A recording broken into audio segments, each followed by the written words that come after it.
السلام علیکم۔ آج ہم پڑھتے ہیں خط غالب بنام میر مہدی مجروح، سبق نمبر 17 مکتوبات اس میں ہیں۔ آج ہم اس کے سوال و جواب اسٹڈی کریں گے۔ اس سے پہلے جو ہے ہم اس کے سبق کا اوور ویو لیتے ہیں، اور اس کا فرسٹ پیج آپ دیکھ رہے ہیں۔ اس کو ہم فرسٹ پیج میں چھوٹا سا ٹکڑا ہے، اس کے بارے میں ہم معلومات دیں گے۔ تو اب ہم اس کو زوم کر کے دیکھتے ہیں۔ یہ ہم نے زوم کیا اس کو۔ مرزا سعداللہ خان غالب، پیدائش 27 دسمبر 1797، وفات 15 فروری 1859۔ خطبات ندم الدولہ، دبیر الملک، نظام جنگ، مرثیات مرزا نوشہ، تصانیف دود، عہدہ ہند، اردو مولا، پنج آہاں، خطوط میر نیم روز، تاریخ، لطائف غیبی، قطع برہان، لغات دیوان غالب۔ یہ سب MCQs کی صورت میں آتی ہے۔ آپ ان کو اگر یاد کر لیجئے گا، موٹی موٹی معلومات، یعنی کہ پیدائش، وفات وغیرہ یا تصانیف، تو اس سے بھی آپ کے MCQs حل ہو سکتے ہیں۔ تو اب ہم آگے چلتے ہیں سوالات و جوابات کی۔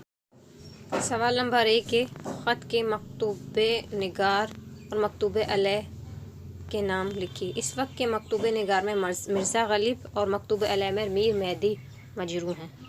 سوال نمبر ہمارا لیا جاتا ہے سوال نمبر 2۔ سوال نمبر 2، خط نویسی کے سلسلے محمد شاہی روش سے غالب کی کیا؟ محمد شاہی روش سے مراد روایتی انداز ہے، جس میں ابتدائی القابات اور خیریت وغیرہ سے خط کی شروعات کی جاتی ہے۔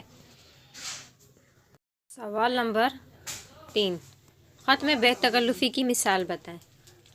مثال ہے ہماری کہ ہاں صاحب تم کیا چاہتے ہو؟ مجتہد الاثر کے مسودے کو لے کر بھیج دیا، اب اور کیا لکھوں؟ تم میرے ہم عمر ہو جو سلام لکھوں؟ میں فقیر تو نہیں جو دعا لکھوں؟ تمہارا دماغ چل گیا ہے۔ سوال نمبر 4، غالب نے نئے انداز خط نگاری کے حوالے سے کن امور کی نشاندہی کی؟ غالب نے کہا کہ القابات اور خیریت اور دعا وغیرہ کا چھوڑ کر ہمیں جو ہے بات وہی کرنی چاہیے، جو پوچھی گئی اور ضروری بات ہے وہی کرنی چاہیے۔ اب ہمارے MCQs یہ دیکھ لیجئے، اور اس کا اسکرین شاٹ لینا چاہیں تو لے لیں۔